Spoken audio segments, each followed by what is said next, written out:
खुद को कर बुलंद इतना कि हिमालय की चोटी पर जा पहुँचे, फिर खुदा तुमसे पूछे अबे गधे उतरेगा कैसे। दोस्तों नमस्कार, मैं ब्रजेश मिश्रा आप सभी के समक्ष हमेशा की तरह उपस्थित हूँ आपके अपने चैनल मेरी नज़र से।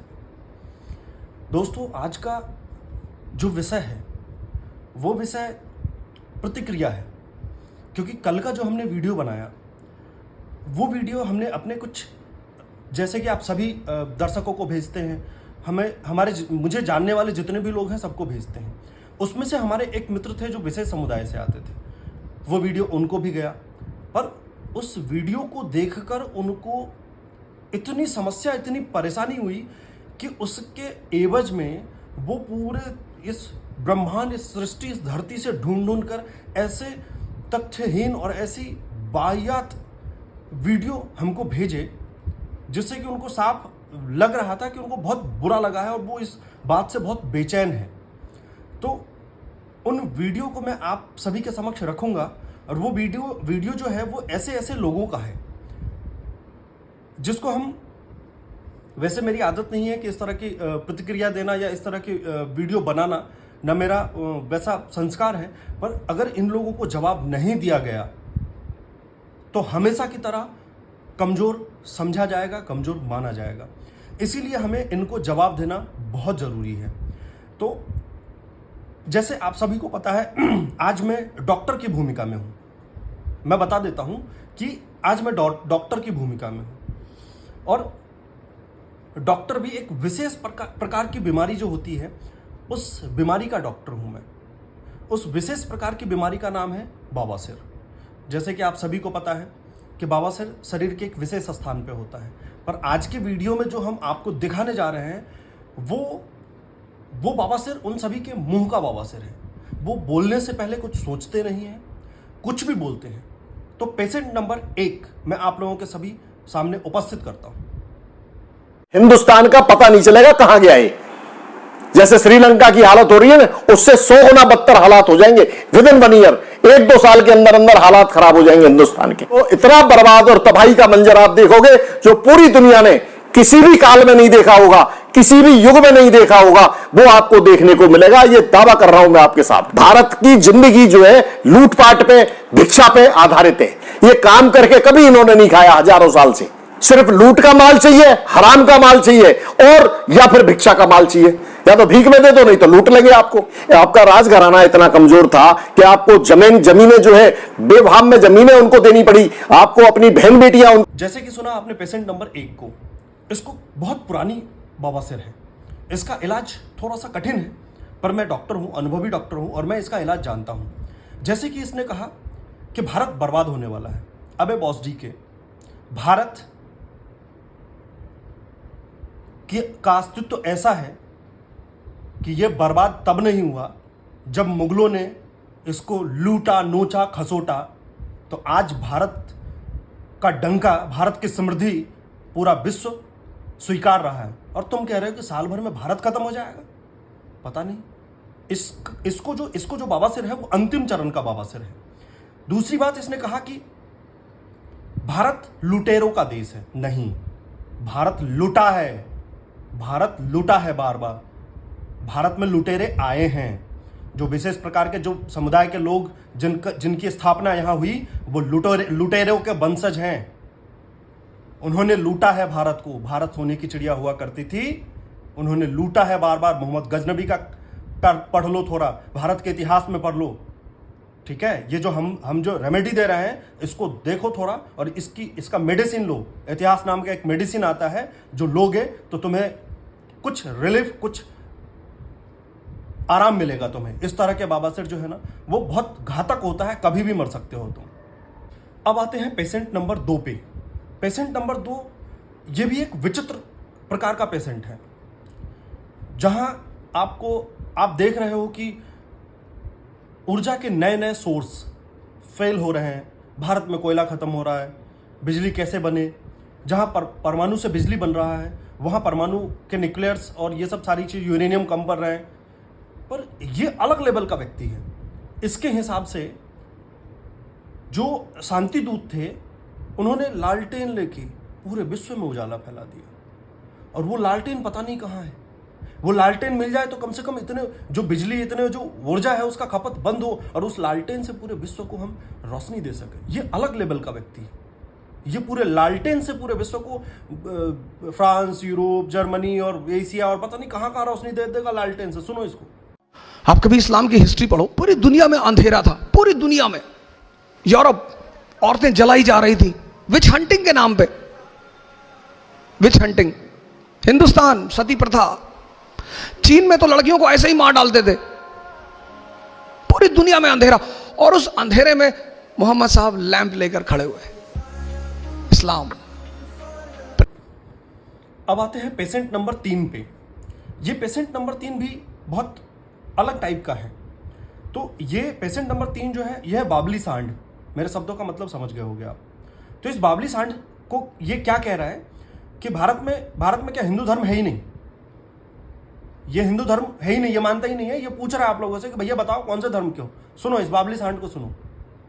अच्छा, हेलो सारे हिंदू लोग जितने भी देख रहे हैं वीडियो अभी या बाद में, मैं निशांत वर्मा माननीय सुप्रीम कोर्ट की लाइन दोहरा देता हूं।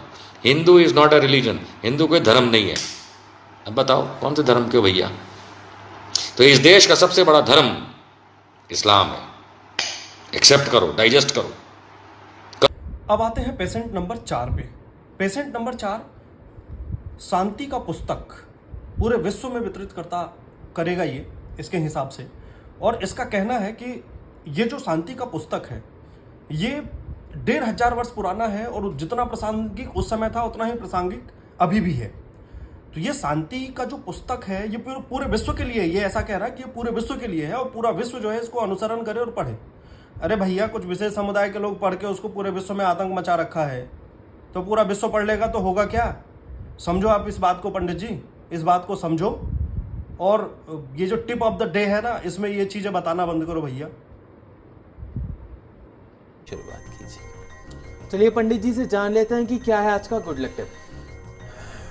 दोस्तों, आज मैं आपको एक बहुत ही अच्छी शिक्षा के बारे में बता रहा हूँ, कुरान के बारे में। अगर मोहम्मद साहब की शिक्षाओं पर मनन किया जाए, हर शास्त्र में, हर ग्रंथ में, चाहे किसी भी समाज का क्यों नहीं हो, तो कुरान की शिक्षाओं पर मनन किया जाए तो 2 बातें उनमें सबसे अहम है। पहली, मोहम्मद साहब की शिक्षाएं किसी भी एक देश या एक धर्म के लिए नहीं है, सबके लिए हैं। और दूसरी जो उनकी शिक्षाएं हैं, आज से 1500 साल पहले जितनी वो प्रासंगिक थी, आज भी उतनी ही प्रासंगिक है। हमारे 5वें पेशेंट को सुनो आप। अद्भुत। ये तो इसको क्या नाम दूं मैं? हाँ, इसको सुपरमैन बोल सकते हैं अपन। ये जींस के ऊपर चड्डी पहन के और ये पारस पत्थर ढूंढने निकला। ये जींस के ऊपर चड्डी पहना और पारस पत्थर ढूंढने यूं हाथ किया और उड़ गया ये। और इसको पारस पत्थर मिल भी गया। सुनो इसको सुनो। ये पारस पत्थर आपको बताएगा और आप में देगा भी और आपको बांटेगा भी। ये पारस पत्थर क्या है, सुनो इसको। नमस्कार दोस्तों, मैं विनय बे मुंबई से। पौराणिक काल में एक पारस पत्थर का उल्लेख आता है। हमारे हिंदू धर्म के ग्रंथों में, हमारे सनातन धर्मों में ग्रंथों में एक पत्थर है, पारस पत्थर, जिसका जिक्र हमेशा आता रहा है कि वो चीज़ अगर किसी को छू दे, पारस पत्थर अगर किसी को छू दे, किसी सामान को, वस्तु को या लोहे को, तो वो सोना हो जाता था। ऐसी किंवदंतियाँ और कहानियाँ पुराने ज़माने से चली आ रही हैं, सुनाई देती है, हमने बचपन में बहुत सुनी है। आज उस पारस पत्थर की खोज हो गई भारत के अंदर। आपको सुन के आश्चर्य लग रहा होगा कि ये विनय दुबे आज किस मुद्दे पे बात कर रहा है। जी हाँ, मैं एकदम सही मुद्दे पे हूँ और ये जानकारी आप लोगों को बताना बहुत ज़रूरी था। कल शाम मैं बैठा हुआ था तो ये पारस पत्थर का मुझे ख्याल आया। आज भारत के अंदर वो पारस पत्थर का नाम है मुसलमान। उस पारस पत्थर का नाम है इस्लाम, कुरान। जी हाँ, ये एक ऐसी चीज़ें हैं, मुसलमान एक ऐसी चीज़ हो गई है कि जो भी इस चीज़ को करीब जाएगा, जो दोस्तों अब आपने 5 पेशेंट को सुना। 5 पेशेंट के लिए हमने रेमेडी भी बताई, सारी चीज़ें बताई। पर अब 5 पेशेंट को एक रामबाण इलाज देता हूं। इस इलाज को लेते ही 5 पेशेंट और इस तरह के न जाने कितने साइकोलॉजिकल पेशेंट जो शरीर के विशेष स्थान पर बवासीर होने की कल्पना नहीं करके और मुंह में बवासीर होता है, उन सभी इस तरह के मानसिक रोगी और इस तरह के पेशेंटों के लिए ये रामबाण इलाज है। ये इस तरह की दवाई लेगा तो जीवन में जितनी भी शंकाएं हैं, जितनी भी बीमारियां हैं और खासकर इस तरह के विशेष प्रकार की बीमारी, ये सब ठीक हो जाएगा। ये रेमेडी सुनो, ये रामबाण इलाज है। इस इलाज को लो और आप इससे बेहतर हो जाओगे, बेहतर महसूस करोगे। सुनो इसको। गीता में देखिए, मैं आपको उसका पहला श्लोक बताऊं। गीता का पहला श्लोक ये है कि अंधे धृतराष्ट्र ने संजय से पूछा, बताओ युद्ध क्षेत्र और धर्म क्षेत्र में मेरे और पांडवों के बेटों का क्या हाल है, या वहां पर क्या हो रहा है। सिर्फ इतनी सी बात है। इस बात को मैंने जब शायरी में फैलाया कि कम से कम मालूमात रखने वाला शख्स भी गीता की शुरुआत को समझ ले, तो मैंने यूं बात शुरू की कि धृतराष्ट्र आंखों से महरूम थे। धृतराष्ट्र आंखों से महरूम थे, मगर ये न समझो कि मासूम थे। उन्हें भी थी ख्वाहिश कि दुनिया है क्या, अंधेरा है क्या और उजाला है क्या। वो एक शख्स संजय पड़ा जिसका नाम, वही उनसे आखिर हुआ हम कलाम। उसे रब ने ऐसी नजर बख्श दी कि बिन देखे हर एक शय देख ली। धृतराष्ट्र राजा भी थे, बाप भी, समझते थे वो पुण्य भी पाप भी। मोहब्बत से बेटों की सरशार थे, अजब तरह के वो भी किरदार थे। उन्हें भी थी ख्वाहिश कि सब जान लें, सभी लड़ने वालों को पहचान लें। कहानी तो संजय सुनाता रहा, है मैदान में क्या बताता रहा। वो मैदान जो था जंग ही के लिए, वो मैदान जो था जंग ही के लिए, वहीं से जले धर्म के भी दिए, वहीं से जले धर्म के भी दिए। गीता की यही महानता है कि मैदान जंग से वो अमन की फसल पैदा करता है। ये गीता जैसे ग्रंथ की ये महानता है कि शांति वहां से पैदा होती है जहां जंग हो रही है। प्यार की बात वहां से सिखाई जाती है जहां लड़ाई हो रही है।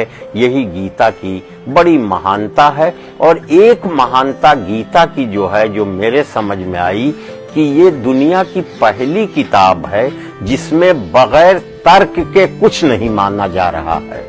अर्जुन कृष्ण भगवान से तर्क करता है, वो भगवान है, लेकिन अर्जुन एक आम आदमी है, मगर भगवान की भी कही हुई किसी बात को वो आंख बंद करके कबूल नहीं करता, बल्कि तर्क करता है। और जब तर्क उसके दिमाग में बैठ जाता है तब उस बात को कबूल करता है।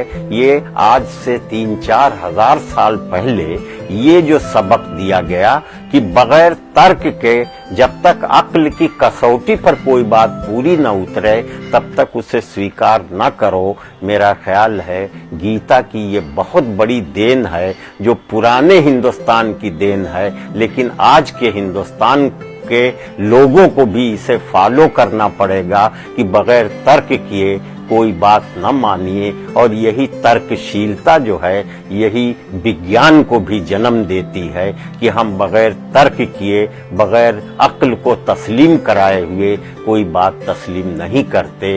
इसलिए मैं गीता की अजमत को, उसकी महानता को सलाम।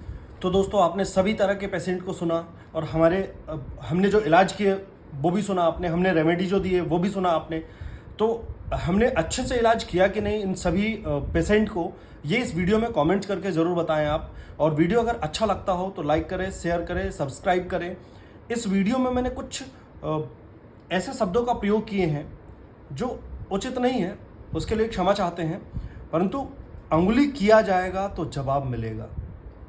आज के विषय का शीर्षक यही है कि अंगुली करोगे तो जवाब मिलेगा। इसी तरह के विषय के साथ मिलते हैं अगले वीडियो में। तब तक के लिए जय हिंद, जय भारत।